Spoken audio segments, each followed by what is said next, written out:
교과 토요일을 시작하도록 하겠습니다. 오늘부터 조금 교과 토요일 방식을 바꾸어 보았습니다. 교과서에 나와 있는 질문에 좀 더 충실하게 답을 설명해 드리도록 하겠습니다. 문제만 PPT에 띄워 놓을 것이고요. 정답을 말로만 길게 설명하겠습니다. 여러분 잘 적으시면서 들으시면 좋겠습니다. 교과서와 성경을 준비해 주시고 연구 범위를 좀 찾아주시면 좋겠습니다. 요한복음 8장 32절, 에스겔 20장 12절 20절, 계시록 7장 1절에서 3절, 계시록 14장 1절, 요엘 2장 21절에서 24절, 호세아 6장 3절, 야고보서 5장 7절 8절, 계시록 18장 1절에서 4절입니다. 성경 본문을 꼭 펴서 읽어주십시오. 기억절입니다.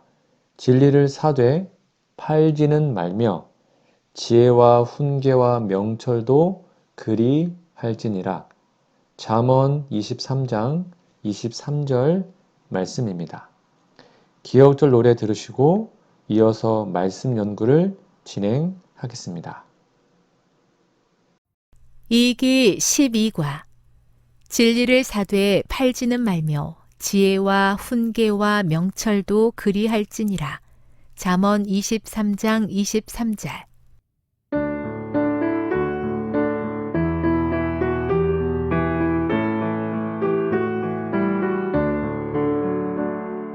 진리를 사되 팔지는 말며 지혜와 훈계와 명철도 그리할지니라. 진리를 사되 팔지는 말며 지혜와 훈계와 명철도 그리할지니라. 잠언 23장 23절. 6월 16일 일요일입니다. 제목은 하나님과 그분의 말씀에 충성함. 자, 교과서 질문해 볼게요. 잠언 23장 23절, 요한복음 8장 32절, 요한복음 17장 17절 읽어보라. 이 구절은 어떤 공통점을 가지고 있는가? 여러분 다 읽어보셔야 합니다. 이 세 구절을 읽어보시면 공통점이 진리에 대한 강조입니다. 잠언 23장 23절은 진리를 소중히 여기고 이를 얻기 위해 노력할 것을 권장하고 진리뿐만 아니라 지혜와 훈계, 명철을 또한 소중히 여길 것을 가르칩니다. 이는 진리가 중요한 가치임을 강조하는 거고요. 요한복음 8장 32절은 진리를 아는 것이 자유로움을 준다고 말합니다. 즉 진리를 알게 되면 영적, 도덕적, 지적인 자유를 얻을 수 있다는 것을 의미하고요. 예수님께서 가르치신 진리가 사람들을 죄와 무지에서 해방시키는 힘이 있음을 나타내고 있습니다. 요한복음 17장 17절은 예수님께서 하나님께 기도하시는 장면으로 제자들을 진리로 거룩하게 해달라고 간구하십니다. 여기에서 진리는 하나님의 말씀이라고 분명히 언급되고 있습니다. 이는 하나님의 말씀이 성결함과 거룩함을 이룰 수 있는 도구임을 보여줍니다. 이 세 구절은 모두 진리의 중요성을 강조하며 진리가 우리의 삶과 신앙에 깊은 영향을 미친다는 공통점을 가지고 있습니다. 진리는 우리의 삶을 자유롭게 하고 거룩하게 하며 소중히 여겨야 할 가치임을 가르치고 있음을 여러분 다시 한번 기억하시기 바랍니다. 밑에 있는 두 번째 질문입니다.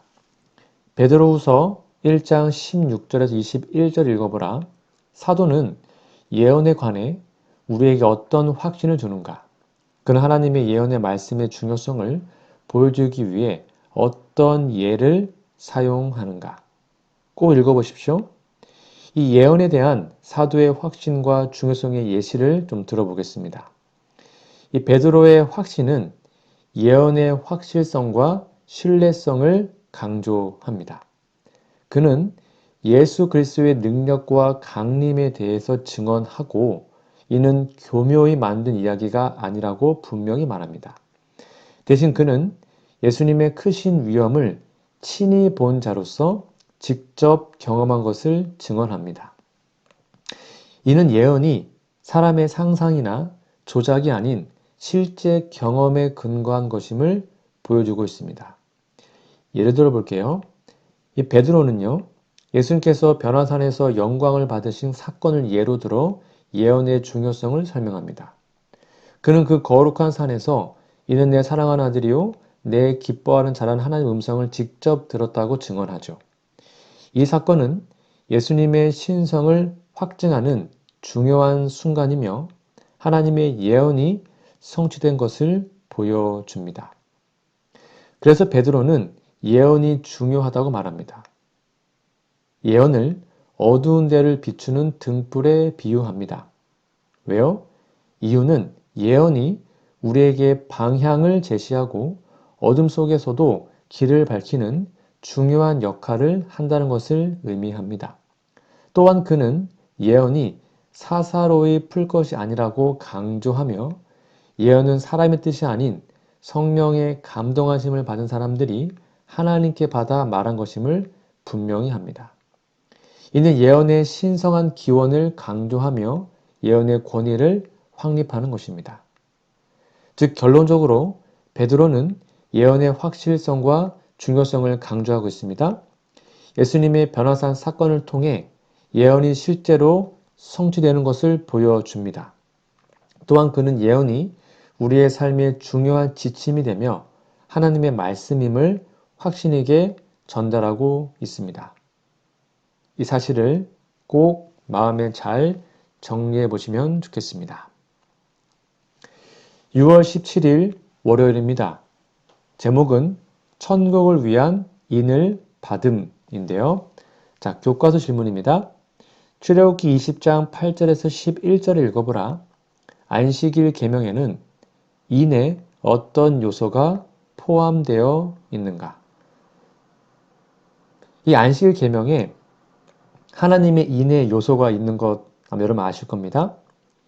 이 안식일 계명은 하나님이 제정하신 중요한 계명입니다. 이 계명 안에는 하나님의 인의 요소가 포함되어 있습니다. 특별히 인장, 도장에는요, 일반적으로 세 가지 요소가 포함되는데요. 뭐죠? 이름, 직함, 관할, 영역입니다. 그래서 보통 우리 한국의 국세에서도요, 대한민국 대통령 누구누구누구 이렇게 씁니다. 그래서 이름은 예를 들면 뭐 박근혜, 이명박처럼 어떤 이름이 있고 대한민국은 관할 영역이고 대통령은 직함인 겁니다. 그래서 안식일 계명에서 이 세 가지 요소를 확인할 수 있습니다. 어떻게 확인할 수 있습니까? 거기 이름이 나와요. 나 여호와. 이게 하나님의 이름이죠. 그리고 내 하나님 또는 창조주. 이게 하나님의 직함을 나타냅니다. 그리고 관할 영역이 어디입니까? 하늘과 땅과 바다와 그 가운데 모든 것. 이게 하나님의 통치 영역이잖아요. 이것은 하나님의 창조로서의 권한과 관할 영역을 나타냅니다. 이 세 가지 요소가 안식일 계명에서 명확히 나타나 있어요. 이는 안식일이 하나님의 창조 사역과 그분의 권위를 기념하는 날임을 강조합니다. 안식일을 기억하고 거룩하게 지키라는 명령은 단순히 휴식의 날이 아니라 하나님의 창조주 되심과 그분의 권위를 인정하고 기념하는 날임을 나타냅니다.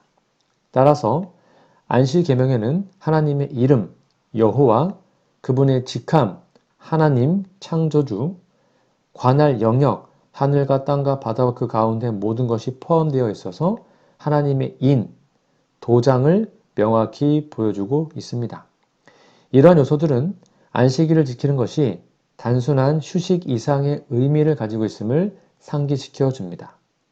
안식일은 하나님과의 특별한 관계를 상징하며 그분의 창조 사역을 기념하고 존경하는 날로서 중요한 의미를 지니고 있음을 여러분 꼭 잘 정리해 두시기 바랍니다. 밑에 있는 두 번째 질문입니다. 계시록 7장 1절에서 3절, 계시록 14장 1절을 요한계시록 13장 16절, 17절과 비교해 보라. 하나님의 인과 짐승의 표는 어디에 받는가? 왜 이런 차이가 있다고 생각하는가? 여러분 다 읽어보시면 하나님의 인과 짐승의 표를 좀 비교해 볼 수 있습니다. 하나님의 인은 어디에 받죠? 네, 기록해 보니까 이마에 받습니다. 계시록 7장 3절, 14장 1절에 명확히 나타나 있듯이 하나님의 종들은 이마에 인을 받죠. 이는 그들이 하나님께 속한 자임을 나타내는 표식입니다. 이 인은 하나님의 인은 하나님의 이름과 어린 양의 이름을 포함합니다. 그래서 계시록 14장 1절에서는요. 이마에 어린 양의 이름과 그 아버지의 이름이 있다고 명시되어 있습니다. 자, 그러면 짐승의 표는 어디에 받습니까? 이마나 오른손에 받습니다. 계시록 13장 16절에 보면 짐승의 표는 모든 사람들에게 오른손이나 이마에 받게 합니다. 이 표는 짐승의 이름이나 그 이름의 수를 나타내는데요. 이는 짐승에게 속한 자임을 나타내며 요한계시록 13장 17절에서 이 표가 없으면 매매를 할 수 없다고 명시되어 있습니다. 자, 그럼 이러한 차이의 이유는 무엇일까요? 바로 소속과 충성인데요. 하나님의 인은 하나님과 어린 양에게 속한 자들을 구별하기 위한 것입니다. 이는 그들의 충성과 소속을 나타냅니다. 이마에 인치는 것은 그들의 생각과 신앙이 하나님께 속해 있음을 상징합니다. 반면에 짐승의 표는 세속적인 권력과 그 권력에 대한 충성을 나타냅니다. 이마에나 손에 표를 받는 것은 그들의 생각과 행동이 짐승의 권세에 종속되어 있음을 의미합니다. 또한 정체성과 인식도 연관이 있는데요. 하나님의 인은 그분의 백성들을 보호하고 구별하기 위한 것입니다. 이는 그들의 영적 정체성을 확립하고 하나님의 보호하심을 받고 있음을 알려줍니다. 그런데 짐승의 표는 경제적, 사회적 통제를 위한 것입니다. 그러니까 짐승의 표를 받지 않으면 매매를 할 수 없게 해서요. 짐승의 권세 아래 있지 않는 자들을 식별하고 통제하는 것입니다. 마지막으로 영적 대결인데요. 하나님의 인과 짐승의 표는 영적인 대결을 상징합니다. 즉 하나님의 인을 받은 자들은 하나님의 백성으로서 하나님의 법과 계명을 따르는 자들이고요. 짐승의 표를 받은 자들은 짐승의 권세를 따르는 자들입니다. 이 두 표는 각각의 소속과 충성도를 나타내며 마지막 때의 영적 전쟁에서 어느 편에 속해 있는지를 명확히 말하죠. 자, 결론적으로 말씀드리면 하나님의 인은 이마에 받아요. 이는 하나님과 그분의 백성 사이의 특별한 관계와 소속을 나타냅니다. 반면 짐승의 표는 이마에나 손에 받아요. 이는 세속적인 권세에 대한 충성을 나타내고 경제적, 사회적 통제를 상징합니다. 이러한 차이는 각각의 영적 정체성과 충성도를 명확하게 구분하기 위한 것임을 여러분 잘 정리해 주시기 바랍니다. 6월 18일 화요일입니다. 제목은 우리는 누구를 예배하는가? 자, 교과서 질문해 볼게요. 요한계시록 13장 13절에서 17절을 읽어보라. 짐승의 표를 받지 않은 사람은 어떤 형벌을 받는가? 꼭 읽어보십시오. 여러분 어떤 형벌을 받을까요? 사회적 및 경제적인 제재를 받습니다.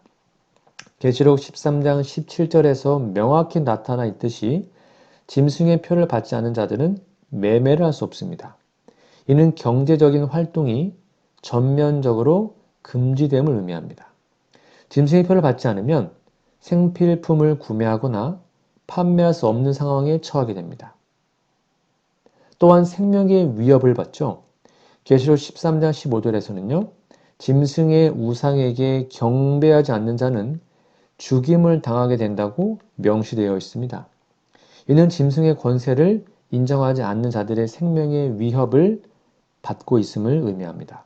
즉, 짐승의 우상에게 경배하지 않는 자들은 처형, 즉 순교당할 위험에 처하게 됩니다. 요약하면 짐승의 표를 받지 않는 자들에게는요, 두 가지의 주요한 형벌이 있어요. 첫째가 뭐였습니까? 경제적 제재, 즉 매매 활동이 금지되어 경제적으로 고립되고요, 기본적인 생필품을 구할 수 없게 됩니다.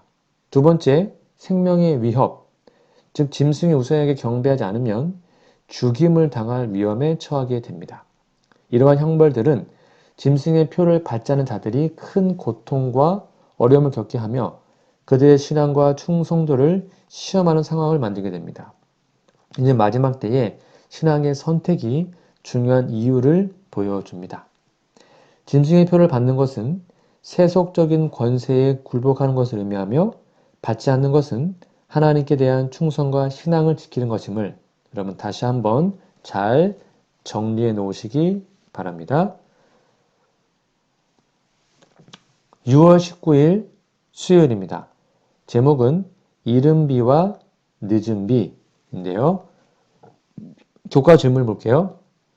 요엘서 2장 21절에서 24절과 사도행전 2장 1절에서 4절, 41절에서 47절 읽어보라.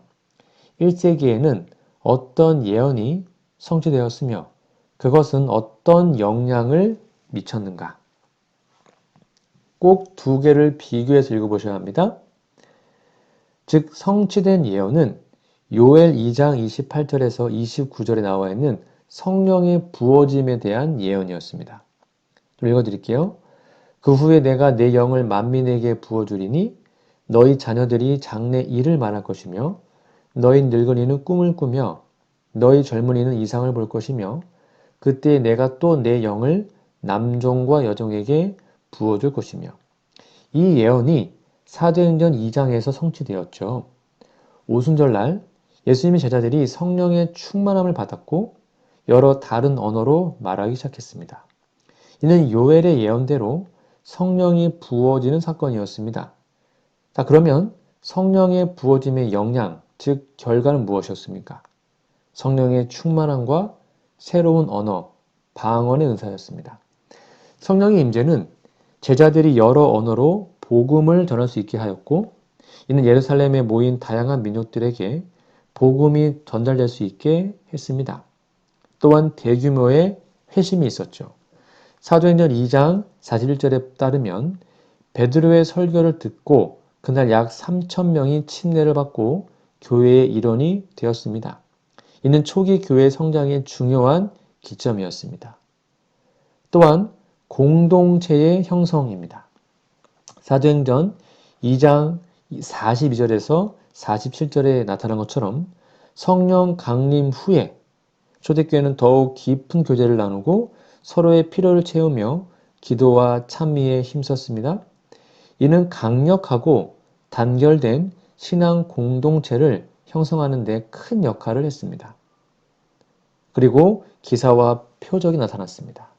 성령의 능력으로 인해서 사도들을 통해 많은 기사와 표적이 나타났습니다. 이는 사람들에게 두려움과 경외감을 나타냈고요. 일으켰고 하나님의 능력을 나타내는 중요한 증거가 되었습니다. 마지막으로 교회가 성장했죠. 성령 강림 후에 초대교회는 급격히 성장했습니다. 날마다 구원받는 사람들이 더해졌고 하나님을 찬미하며 백성들로부터 칭송을 받았습니다. 이 모든 영향은 성령의 임재와 역사가 얼마나 강력하고 중요한지를 보여줍니다. 성령의 강림은 예언의 성취일 뿐만 아니라 교회의 태동과 성장에 결정적인 영향을 했음을 여러분 잘 정리해 놓으시기 바랍니다. 밑에 있는 두 번째 질문입니다. 스가랴 4장 6절, 스가랴 10장 1절, 호세아 6장 3절, 야고보서 5장 7절 8절 읽어보라. 이 구절은 이 땅에서 하나님의 역사가 어떻게 완성될 것이라고 말하는가? 여러분, 하나님의 사역이 이 땅에서 완성되는 방법이 무엇입니까? 이 구절들을 종합해 보면 하나님의 사역이 이 땅에서 완성되는 방법에 대해서 몇 가지 중요한 요소를 좀 확인할 수 있습니다. 첫 번째, 성령의 능력입니다. 스가랴 4장 6절에 보면 하나님께서는 힘이나 능력이 아닌 오직 성령의 능력으로 하나님의 사역이 이루어질 것임을 강조하십니다. 이는 인간의 힘이나 계획으로는 하나님의 뜻을 이루기 어렵다는 것을 상기시키죠. 스가랴 10장 1절은 기도와 의뢰라 나와 있습니다. 즉 기도의 능력인데요. 하나님께 비를 구하라고 명령하십니다. 이는 하나님의 축복과 공급을 간구하는 기도의 중요성을 나타냅니다. 하나님의 백성들이 기도할 때 하나님은 그들의 필요를 채우십니다. 세 번째, 하나님의 타이밍과 인도하심인데요. 호세아 6장 3절에서 하나님의 나타나심이 확실하다는 것을 강조합니다. 이는 하나님의 인도와 계획이 반드시 이루어질 것을 의미하는데요. 하나님은 새벽빛과 또 비처럼 그분의 때에 맞춰서 인도하시고 임재하십니다. 네 번째는 인내와 기다림입니다. 야고보서 5장 7절 8절은요. 농부가 이른 비와 늦은 비를 기다리는 것처럼 우리들이 주님의 강림을 기다리며 인내해야 함을 강조합니다. 이는 하나님의 사역이 완성되기까지 인내와 기다림이 필요하다는 것을 나타냅니다. 자, 요약하면 하나님의 사역이 이 땅에서 완성되는 방법은 다음과 같습니다. 첫 번째 뭐라고요? 성령의 능력이요. 하나님의 사역은 성령의 능력으로 이루어집니다. 인간의 힘이나 능력이 아닙니다. 하나님의 영이 일하십니다. 두 번째, 기도와 간구. 하나님의 백성들이 기도로서 하나님께 의지할 때 하나님은 그들의 필요를 채우십니다. 세 번째, 하나님의 타이밍. 하나님의 계획은 그분의 때에 맞춰서 그분의 타이밍에 신실하고 확실하게 이루어집니다. 네 번째, 인내와 기다림. 우리들은 하나님의 때를 기다리며 인내해야 합니다. 이것이 바로 믿음과 신뢰를 바탕으로 한 기다림이죠. 이러한 네 가지의 요소들을 통해서 하나님의 사역이 이 땅에서 완성될 것임을 우리는 확신할 수 있습니다. 하나님은 성령의 능력으로 기도를 통해 그분의 완벽한 타이밍에 맞춰서 인내하는 신자들의 믿음을 통해 그분의 일을 완성하실 것입니다. 꼭 잘 정리해 놓으시기 바랍니다. 6월 20일 목요일입니다. 제목은 큰 외침. 자, 요한계시록 18장 1절에서 4절, 하박국 2장 14절, 마태복음 24장 14절 읽어보라. 이 구절은 지상에서의 하나님의 역사가 어떻게 맞춰질 것이라고 말하고 있는가? 다 읽어보십시오. 여기 보면 하나님의 사역이 완성되는 방법이 나와 있습니다. 즉 하나님의 사역이 이 땅에서 어떻게 완성된 것인지 아주 중요한 통찰을 얻을 수 있는데요. 자, 계시록 18장 1절 4절입니다. 좀 자세히 설명드릴게요. 여기 보면 큰 권세와 영광이 나옵니다. 즉 하나님의 천사가 큰 권세와 영광으로 임하며 그 영광으로 인해서 땅이 환해집니다. 이는 하나님의 능력과 권세가 이 지구의 모든 곳에 미칠 것임을 의미합니다. 그리고 바벨론이 심판을 받습니다.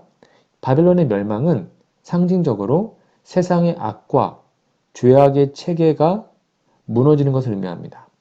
하나님의 공의로운 심판이 임하여 악한 세력들이 패배할 것입니다.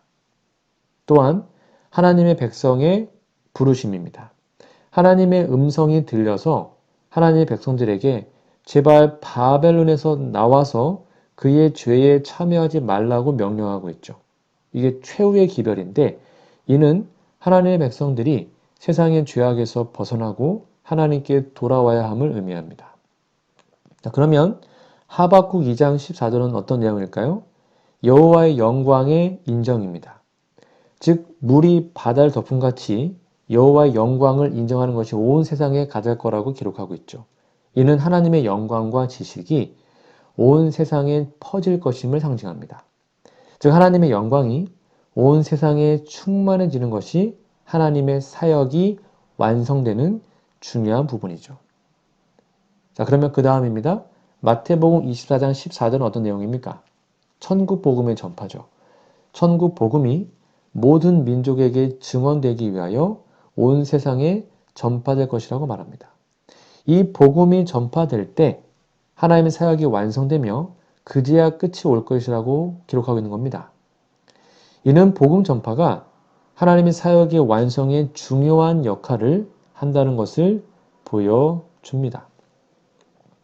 다시 한번 요약하면 하나님의 사역이 이 땅에서 완성되는 방법입니다.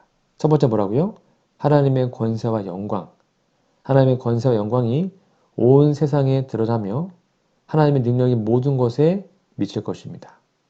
악의 심판과 백성의 부르심입니다. 세상의 악한 체제 바벨론은 하나님의 심판을 받을 겁니다. 그래서 지금 혹시 바벨론에 있는 하나님의 백성들은 그 죄악에서 돌아와 하나님께로 돌아오라고 우리가 지금 외쳐야 되는 겁니다. 그리고 여호와의 영광이 충만할 겁니다. 하나님의 영광과 지식이 모든 사람들에게 퍼질 것을 의미합니다. 그게 바로 천국 복음의 전파죠. 모든 민족에게 천국 복음이 전파될 때 그때 비로소 이 땅에 예수께서 재림하시는 겁니다. 이 모든 요소들은 하나님의 사역이 이 땅에서 어떻게 완성될 것인지에 대한 명확한 그림을 제공합니다. 하나님은 그분의 권세와 영광을 통해 세상을 심판하시고 백성들을 부르시며 복음을 전파하셔서 온 세상에 그분의 영광을 충만케 하실 것입니다. 큰 외침에 그 날에 우리 모두 꼭 참여하게 되시기를 간절히 바랍니다. 오늘 저는 12과 지구의 마지막 사건들이라는 제목으로 함께 은혜의 말씀을 나누었습니다. 여러분 꼭 연구 범위 본문을 읽어주시고 기억절도 외워주시고 그리고 이 교과 토의도 잘 청취하셔서 많은 도움을 받게 되기를 간절히 바랍니다. 벌써 13과입니다. 우리 다음 주에는요. 하나님의 사랑의 승리 라는 제목으로 우리 교과 토요일을 진행하겠습니다. 다음 주까지 건강하시고요. 우리 기도하고 마치겠습니다. 하늘에 계신 아버지, 사탄의 속임수가 온 세상을 뒤덮고 있습니다. 모든 세계에서 그가 효과적으로 일하기 때문에 때로는 위축함을 느끼고 두려움이 있습니다. 하나님의 진리를 마음에 간직하게 도와주시고 진리의 능력으로 굳게 서서 세상에 빛을 비추게 하옵소서. 주께서 십자가에서 흘리신 보혈의 희생을 마음 깊이 간직하기 원합니다. 예수님만이 나의 구주이시며 오직 경배받으시기에 합당하신 분이십니다. 날로 강하게 침투해오는 사탄의 도전 가운데서 보호해 주시며 주께만 영광 돌리게 하옵소서. 사탄이 놓는 올무에서 벗어날 수 있기를 원합니다. 하나님보다 다른 것을 높이는 우리의 잘못에서 건져 주옵소서. 무엇보다 하나님의 인치심을 받기를 원합니다. 마음과 행동이 하나님께 속한 자 되어 하나님의 인을 받을 수 있게 하옵소서. 기도하던 교회에 성령을 부으시던 것처럼 오늘 우리도 기도하기 원합니다. 더 많은 사람들을 보내달라고 간구하기보다 성령을 우리에게 보내주시기를 간구합니다. 대쟁투의 중요한 시기에 있는 우리에게 기도한 은혜를 더해 주시옵소서. 우리가 외쳐야 할 기별과 사명 주셔서 감사합니다. 우리를 위축하게 만든 생각들로부터 건져주시고 교회를 인도하시는 하나님을 신뢰하게 하옵소서. 큰 외침을 위해 기도하게 하시되 교만하지 않고 충실히 주의 뜻을 따르게 하옵소서. 예수님의 이름으로 기도합니다. 아멘.